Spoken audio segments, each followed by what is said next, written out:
Hello दोस्तों, हाय। मैं doctor Anuradha पलटा और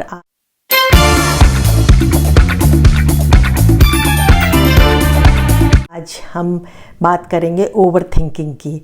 और ये वीडियो मैं लोगों की रिक्वेस्ट पे बना रही हूँ जिन्होंने कहा कि लॉकडाउन के दौरान बहुत ओवर थिंकिंग हो रही है और उन लोगों को तरह तरह के विचार आ रहे हैं और जिसके कारण वो स्ट्रेसफुल भी हो रहे हैं और बहुत सारे दिन अपने जीवन में वो लोग हमेशा ओवर थिंकिंग करते रहते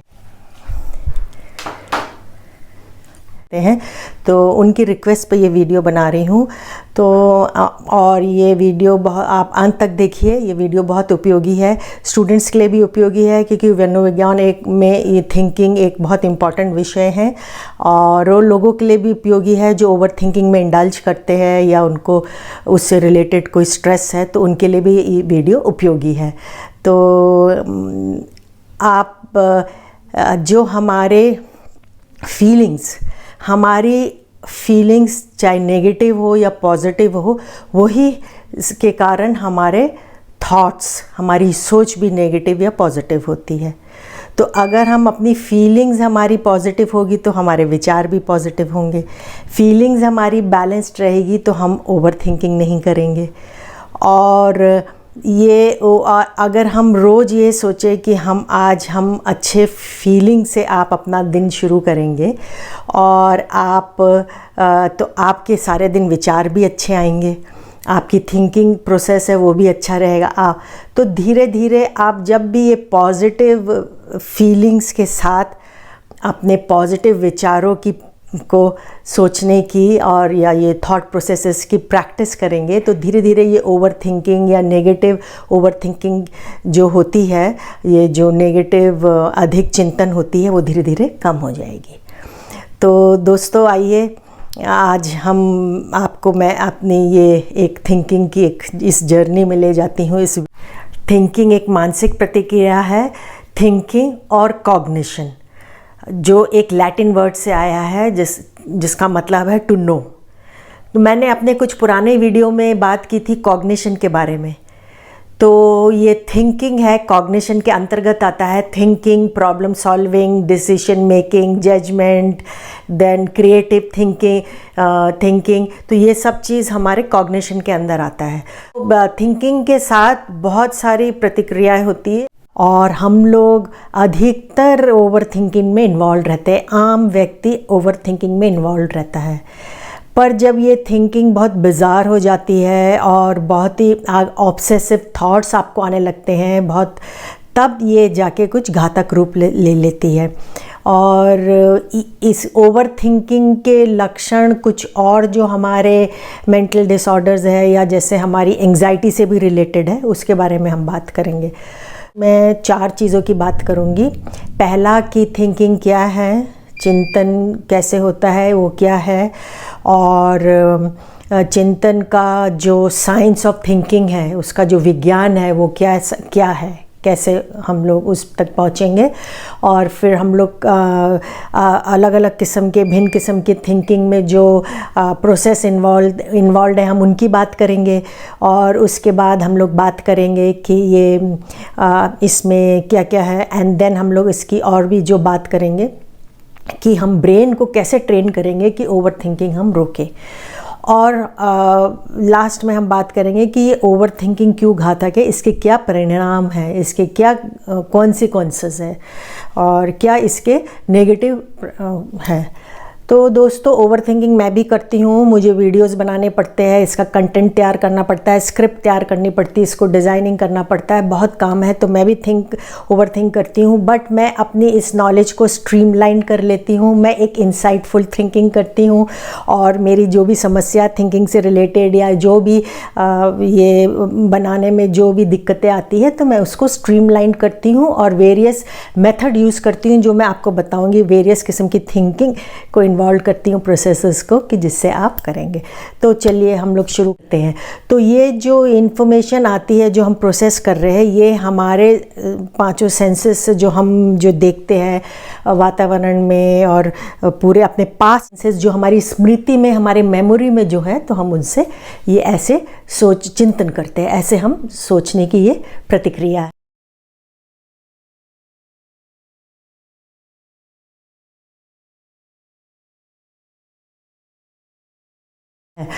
तो अब हम इसके साइंस को समझेंगे, यानी कि इसमें क्या क्या चीज़ इन्वॉल्व है थिंकिंग प्रोसेस में। हम इसमें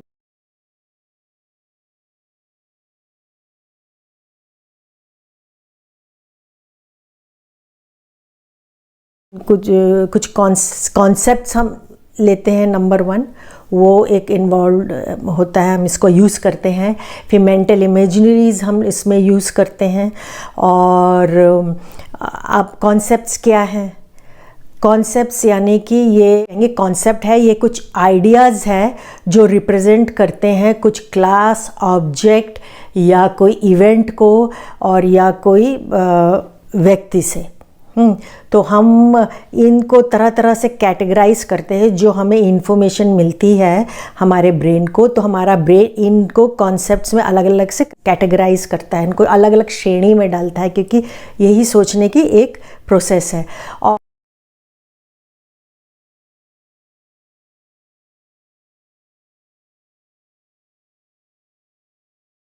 और ये बहुत किस्म के कॉन्सेप्ट्स होते हैं। कुछ हम कहेंगे लॉजिकल या कॉन्सेप्ट्स होते हैं जो एक सेट ऑफ रूल्स में रहते हैं, जिनकी प्रॉपर्टीज़ हम यूज़ करते हैं सोचने में, अपना उसको एनालाइज करने में जो हमको इन्फॉर्मेशन मिली है। और कुछ कॉन्सेप्ट्स होते हैं नेचुरल कॉन्सेप्ट्स। नेचुरल कॉन्सेप्ट्स आप देखेंगे यानी कि जो हमारे वर्ल्ड से जो रिज़ल्ट है, हमारे वर्ल्ड के इंटरेक्शन से जो एक्सपीरियंसेस हम गेन करते हैं, वो एज अ इंफॉर्मेशन हम उनको एज अ कॉन्सेप्ट इंफॉर्मेशन के तौर में लेते हैं और उसको कैटेगराइज करते हैं और फिर यह ऐसे चिंतन करते हैं। और किस्म के कॉन्सेप्ट्स है वो है हमारे, आप बोलेंगे सुपर ऑर्डिनेट कॉन्सेप्ट है। जैसे हम कहेंगे कि इसमें आपको क्या मैं एग्जांपल दूँ, कोई एक उदाहरण देती हूँ कि आपको एक इंफॉर्मेशन मिली कि भाई ये एक एनिमल है और ये एक फ्रूट है, तो ये सुपर ऑर्डिनेट टाइप का एक आपको कैटेगरी है। दूसरा आपका हो गया बेसिक कॉन्सेप्ट, यानी कि आप अपनी इंफॉर्मेशन को कोई एक बेसिक चीज़ में, जैसे कोई एक गाय है या ये कोई एप्पल यानी सेब फ्रूट, ये तो ये एक बेसिक हो गया, है ना। तो एक बेसिक इंफॉर्मेशन कॉन्सेप्ट आपकी इंफॉर्मेशन के बारे में। अब एक और हमारा है कि जिसको बोलेंगे एक और कॉन्सेप्ट फॉर्मल टाइप। तो फॉर्मल टाइप क्या हुआ? फॉर्मल टाइप या लॉजिक लगा के उस मैसेज को हम कैटेगराइज। नेचुरल जैसे मैंने बताया, जो हमारे एक्सपीरियंसेस, जो वर्ल्ड के एक्सपीरियंसेस है, उससे जो हमारी इंफॉर्मेशन स्टोर्ड होती है माइंड में, तो हम उसको वैसे कैटेगराइज करते हैं, उसको उस श्रेणी में डालते हैं। अब जब हम कॉन्सेप्ट्स यूज़ करते हैं और एक चीज़ हम यूज़ करते हैं अपने सोचने चिंतन के प्रतिक्रिया में, साइंस में इसके भी। अब मेंटल इमेजरी क्या है? मेंटल इमेजरी का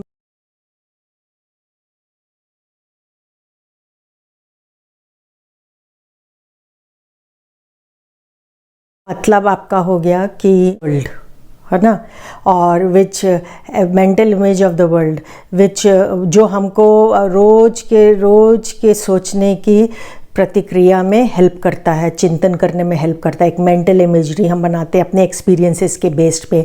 और उदाहरण मैं दूंगी कि आपने अपनी गाड़ी कहीं पार्क किया है, तो आपको मालूम है कि आपने कौन से जगह में पार्क किया है और आपकी गाड़ी किधर है, और आपने वो एक सोचा, आपने अपने पास्ट एक्सपीरियंसेस से वो जगह है, तो इसमें एक इमेजरी आपके माइंड में, ब्रेन में बनी है, उसको हम बोलेंगे मेंटल इमेजनरी। और एक इसमें और एक प्रतिक्रिया है, वो है तो हम जो भी अपने इंफॉर्मेशन में जो भी हम अपना, जो हमारी स्मृति, जो हमारी मेमोरी में है, उससे हम बाहर निकालते हैं और इसको हम मेंटल इमेजरी करते हैं और अपने इंफॉर्मेशन में प्रोसेस करने में, सोचने में इसको यूज़ करते हैं। और ये और भी एक जगह यूज़ होती है, ये है कि हम अपने माइंड को रिलैक्स करते हैं डे ड्रीमिंग करने में, तो उसमें भी ये मेंटल इमेजरी का बहुत बड़ा हाथ है। डे ड्रीम करने में अक्सर देखा गया है कि एक डी स्ट्रेस का जो एक है कि इंसान डे ड्रीम करता है और इमेजिनेशन करता है, पर यही जो ओवर इमेजिनेशन या ज़्यादा डे ड्रीमिंग के कारण, ओवर थिंकिंग के कारण फिर कभी कभी ये घातक होती है और आपको बहुत ज़्यादा ये इससे स्ट्रेस भी उत्पन्न होता है। तो अब तरह तरह की हम लोगों की थिंकिंग के प्रोसेस है। एक तो हम सोचते हैं, करते हैं कि हम अपना प्रॉब्लम सॉल्विंग के लिए अपना थिंकिंग कर रहे हैं। तो हम प्रॉब्लम सॉल्विंग जब करते हैं,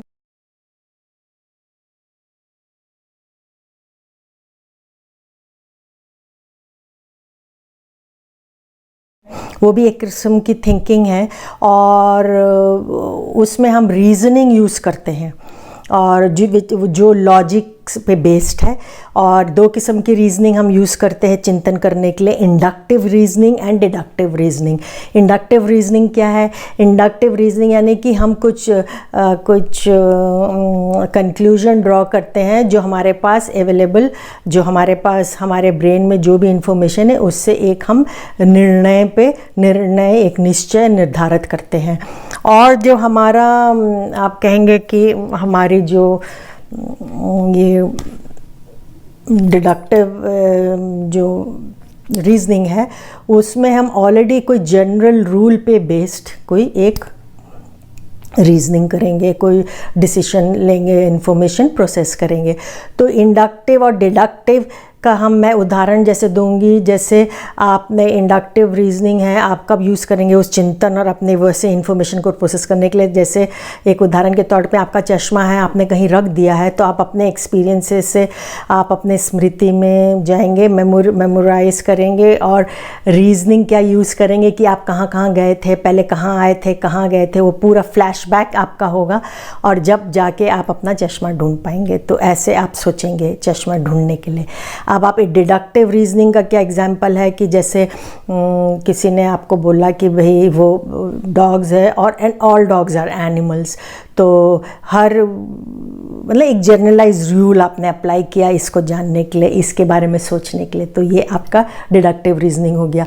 अब आप प्रॉब्लम सॉल्विंग है, तो problem solving and decision making है कि आप थिंकिंग, चिंतन के प्रोसेस में ये बहुत इम्पॉर्टेंट है। आप किसी प्रॉब्लम के बारे में सोचते हैं और फिर कैसे बिहेव करते हैं और फिर उसको कैसे सॉल्व करेंगे अलग अलग वेज। और आप एक और ढंग से चिंतन कर सकते हैं कि प्रॉब्लम सॉल्विंग आप ऑफ एवरीडे लाइफ की कैसे प्रॉब्लम सॉल्व करेंगे। और आप और डिसीजन मेकिंग, आप कैसे डिसीजन लेंगे, क्या ओपिनियंस आपकी है इवेंट्स, ऑब्जेक्ट और पीपल, लोगों के बारे में, और कैसे डिसीजंस आप लेंगे। डिसीजंस हम पर्सनल डिसीजन या इकोनॉमिक डिसीजन या पॉलिटिकल डिसीजन या कोई प्रोफेशनल डिसीजन, और वो भी error free decision making. So problem solving and decision making हमारी कंपैशनेट होनी चाहिए और एकदम एरर फ्री होनी चाहिए। और बहुत सारे मेथड है जो हम अपना चिंतन में प्रॉब्लम सॉल्विंग और डिसीजन मेकिंग के लिए यूज़ करते हैं। तो कुछ मेथड है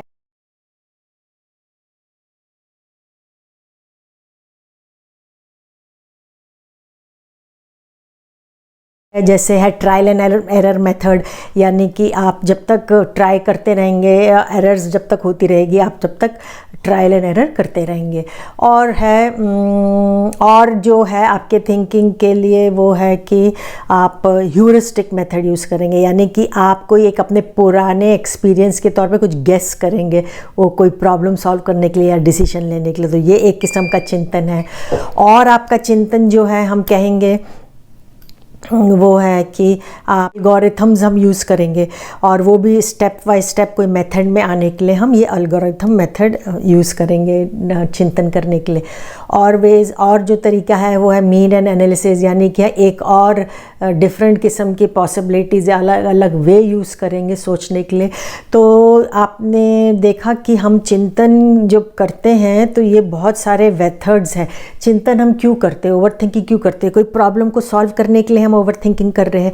तो अगर हम इसको एक सिस्टमैटिक और ढंग से और इंसाइटफुल वे से करेंगे और ये सब मेथड्स यूज़ करेंगे तो आपको उस ओवर थिंकिंग से तनाव नहीं होगा और आप उसको अच्छे से सॉल्व कर सकेंगे और आप एकदम मेंटली एकदम आप स्ट्रेस फ्री रहेंगे।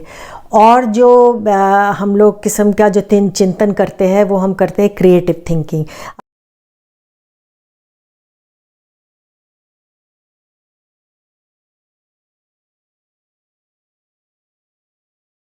क्रिएटिव थिंकिंग भी हम प्रॉब्लम सॉल्विंग के लिए, डिसीजन मेकिंग के लिए करते हैं, जजमेंट्स करने के लिए करते हैं। अच्छा चिंतन का भी एक प्रतिक्रिया है और हम करते हैं कि अलग अलग किस्म के वेज को हम निजात करते हैं और क्रिएट करते हैं ताकि हम अपने प्रॉब्लम को कैसे सॉल्व कर सके। और क्रिएटिव थिंकिंग के लिए जो सबसे इम्पॉर्टेंट वे है जो हम लोगों का है वो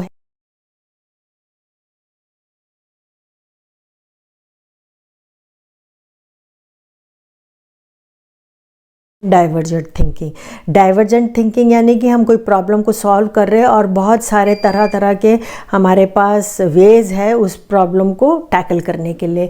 और कन्वर्जेंट थिंकिंग कि हम एक ही लॉजिक और एक्सपीरियंस पे बेस्ड कुछ एक ही मेथड सोल्यूशन एक अपनी उस प्रॉब्लम सॉल्व करने के लिए यूज़ करेंगे। हम क्रिएटिव थिंकिंग में यूज़ कर सकते हैं अपना इंसाइट, यानी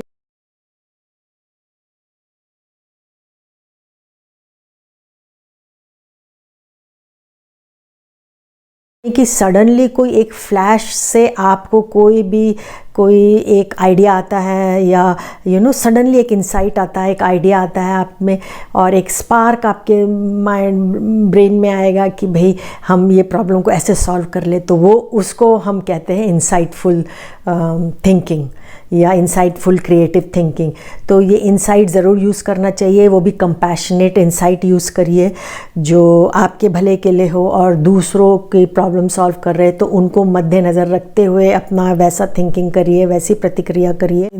इंसाइट को हम जो कहेंगे तो इसका एक और वे है कहने के कि आहा मोमेंट जो है कि भाई ये हमें सडनली एक आइडिया आया और हम इस तरह से अपनी प्रॉब्लम सॉल्व कर सकते हैं। तो आपने देखा कि थिंकिंग का कैसा विज्ञान है, वो जो हमारे ब्रेन में ही ये चिंतन अकर कर रहा है और जब हम कोई चीज़ भी सोचने के लिए इतने सारे वेज हमारे हैं और हम इन तरीक़ों को, इन वेज, वेरियस प्रोसेस को, इनको सबको यूज़ करेंगे अपने रोज़मर्रा के जीवन में कोई भी प्रॉब्लम सॉल्व करने के लिए या डिसीजन मेकिंग के लिए या कोई जजमेंट करने के लिए। जजमेंट भी इन्वॉल्व है थिंकिंग में।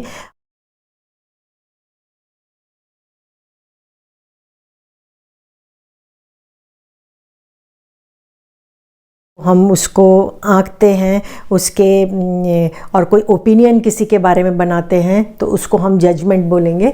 और वो कोई इवेंट के बारे में, कोई ऑब्जेक्ट के बारे में या कोई व्यक्ति के बारे में तो वो हम उसको जजमेंट बोलेंगे। जब आप ओवर थिंकिंग कर रहे हैं तो थोड़ा इन सब चीज़ों पे गौर करिए और देखिए कि भाई आप अपने जीवन में आप जब बहुत स्ट्रेस आ रहा है ओवर थिंकिंग से तो आप अपने इन तरीक़ों को अप्लाई करते हुए, इनको कैटेगराइज करते हुए, इन कॉन्सेप्ट को यूज़ करते हुए आप अपनी जीवन की प्रॉब्लम सॉल्व करिए और अच्छे से अपना इन्फॉर्मेशन को जो भी है आप अपना ब्रेन में चिंतन अच्छा करिए और पॉजिटिव रखिए। दोस्तों, अधिक चिंतन करने के क्या परिणाम हैं? इसके बहुत ही घातक परिणाम हैं।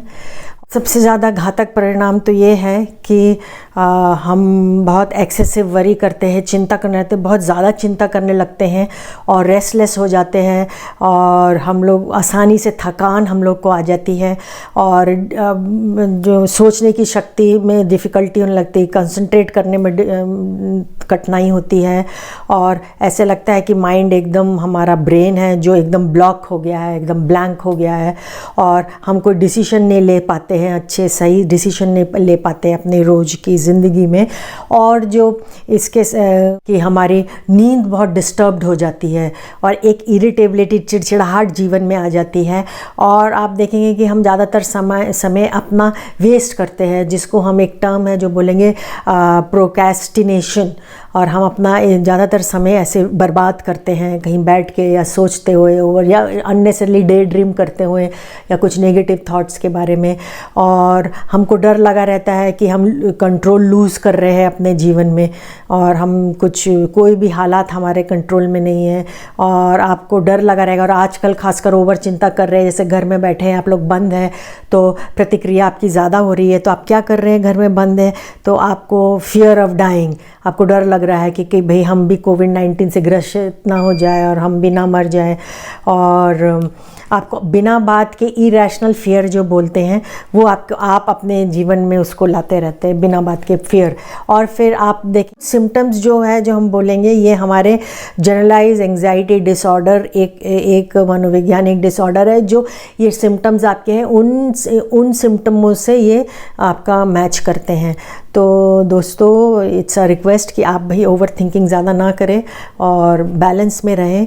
और अपने थिंकिंग को, आप अपने ब्रेन को कैसे ट्रेन करेंगे ओवर थिंकिंग से बचने के लिए, आइए देखें। आपको कभी भी ये नहीं महत्व नहीं देना चाहिए कि आपके जीवन में क्या हुआ है।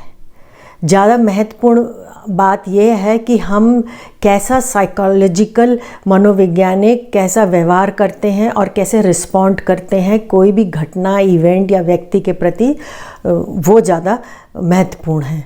तो अगर ये हम समझ लेंगे तो हमको कभी भी ओवर थिंकिंग के हम शिकार नहीं हो पाएंगे और ओवर थिंकिंग से हम कभी भी परेशान नहीं होंगे। तो अब हम माइंड या हम अपने ब्रेन को कैसे ट्रेन करेंगे कि हम ओवर थिंकिंग ना करें। सबसे पहले तो ब्रेन को हमारा जो ट्रेन करने हैं वो सबसे पहले ये है कि हम